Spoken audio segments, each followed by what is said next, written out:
झारखंड की सियासत इन दिनों सरना, धर्म कोड, जनगणना और इन तमाम मुद्दों को लेकर, डिलिस्टिंग, इन तमाम मुद्दों पर गरमाई हुई है। इसी बीच जेएमएम और कांग्रेस की तरफ से सरना, धर्म कोड को जनगणना या जातिगत जनगणना के कॉलम में अनिवार्य रूप से शामिल करने की मांग की जा रही है, जिसके बाद बाबूलाल मरांडी बीजेपी की तरफ से पूछा जा रहा है कि सरना धर्म वाले कितने बचे हैं और कैसे बचेंगे। इस पर सरकार क्या कह रही है, पहले ये स्पष्ट करे। उस पर जब आदिवासी संगठन के लोगों से बातचीत की गई तो उनका क्या कुछ कहना है, ये समझने के लिए हम बात करेंगे अपनी संवाददाता करिश्मा से।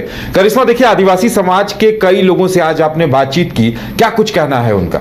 जो देखिए, सरना धर्म कोड का जो मामला है अब राज्य में गरमाता हुआ नजर आ रहा है। और इससे पहले आपने देखा होगा कि कांग्रेस हो या फिर झारखंड मुक्ति मोर्चा, दोनों ही पार्टी की ओर से सरना धर्म कोड की मांग को लेकर राजधानी रांची के राजभवन के समक्ष प्रदर्शन किया गया। झारखंड मुक्ति मोर्चा की ओर से जिला मुख्यालय के समक्ष किया गया। और ऐसे में अगर हम कांग्रेस की बात करेंगे तो कांग्रेस का कहना है कि जब तक सरना धर्म कोड लागू नहीं होगा, जब तक आदिवासियों को उनका हक और अधिकार केंद्र सरकार नहीं देगी, कांग्रेस इसी तरीके से सड़कों पर उतरकर प्रदर्शन करेगी। झारखंड मुक्ति मोर्चा का भी बिल्कुल ऐसा ही कहना है। झारखंड मुक्ति मोर्चा का कहना है कि विशेष विधानसभा सत्र आहूत करके सरना धर्म कोड का जो विधेयक है उसे केंद्र सरकार को भेजा गया था, लेकिन लगभग 3 से 4 साल बीत गए हैं, अब तक इस दिशा में पहल नहीं की गई है। और इस बीच अगर हम आदिवासी नेताओं की बात करेंगे तो उनका भी स्पष्ट तौर पर कहना है कि कांग्रेस की ओर से जो प्रदर्शन किया जा रहा है, पहले कांग्रेस सवाल का जवाब दे, यानी कि यहां पर आदिवासी नेताओं की ओर से सवाल पूछा गया है, चाहे कांग्रेस हो या फिर झारखंड मुक्ति मोर्चा। पहले कांग्रेस से पूछा गया है कि अगर कांग्रेस सरना धर्म कोड लागू करना चाहती है तो 1961 में इस कोड को क्यों खत्म किया गया।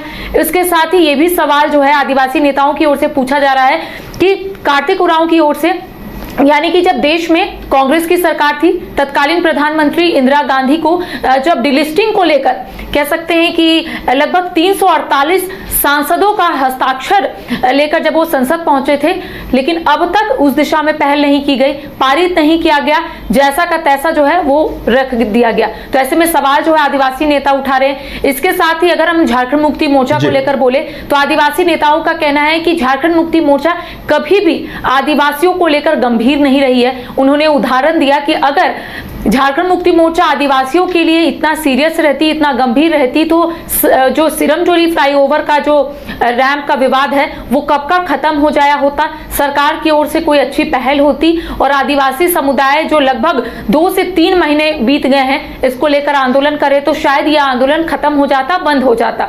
लेकिन सरकार कभी भी आदिवासियों को लेकर पॉजिटिव रिस्पॉन्स या फिर कह सकते इस दिशा में पहल नहीं की गई है। लिहाजा उनका कहना है कि सभी जो पार्टी है वो सिर्फ यहाँ पर वोट बैंक की राजनीति कर रही है। करिश्मा, देखिए, जब आपने इस मुद्दे पर पूछा कि भाई ये कार्तिक उरांव का जो डिलिस्टिंग वाला बिल था जिसपे 348 सांसदों के दस्तखत थे, उसे लेकर अब आगे इनका क्या कुछ कहना है? जो देखिए, यहाँ पर कांग्रेस पर जमकर हमला बोले हैं आदिवासी नेता। उनका कहना है कि अगर कांग्रेस इतनी ही गंभीर थी, क्योंकि चंपई सोरेन ने स्पष्ट तौर पर यहाँ पर पहले कांग्रेस पर हमला बोला था, उनका कहना था कि कांग्रेस ही नहीं चाहती कि सरना धर्म कोड या फिर डिलिस्टिंग को लेकर कोई पहल की जाए।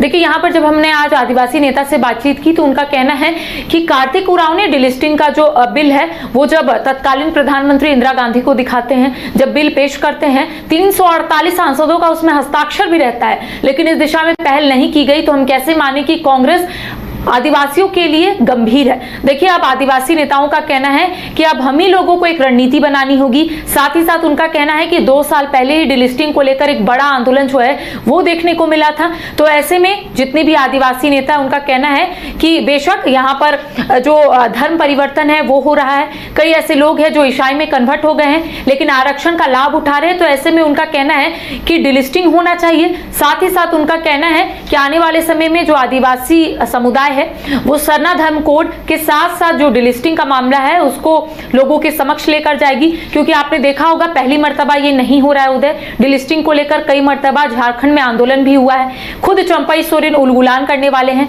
30 जून से भोगनाडी से इसकी शुरुआत होगी और चंपई सोरेन ने स्पष्ट तौर पे कहा है कि कई ऐसे लोग हैं जो धर्म परिवर्तन कर रहे हैं, ईसाई बन रहे हैं, ईसाई का कोई जात नहीं होता है, ऐसा चंपई सोरेन ने कहा। उनका कहना है कि वो लोग आरक्षण का लाभ भी ले रहे हैं, तो ऐसे में उन्हें आरक्षण का लाभ नहीं मिलना मिलना चाहिए, जिस वजह से उलगुलान शुरू होगा। आदिवासी नेताओं का कहना है कि वो भी साथ में है। आने वाले समय में डिलिस्टिंग को लेकर एक बड़ा आंदोलन जो है वो देखने को मिलेगा। लेकिन सरना धर्म कोड को लेकर उनका स्पष्ट तौर पे कहना है कि मोदी कैबिनेट से जरूर इस दिशा में पहल की गई, यानी कि रास्ता जो है वो साफ हो गया है जातीय जनगणना को लेकर। लेकिन सभी आदिवासी नेताओं का कहना है कि पहले सरना धर्म कोड हो तो ज्यादा बेहतर होगा। एक कॉलम मिल जाएगा, उन्हें एक आइडेंटिटी मिल जाएगी, क्योंकि उनका कहना है कि अब तक कॉलम में उन्हें जगह नहीं दी गई है।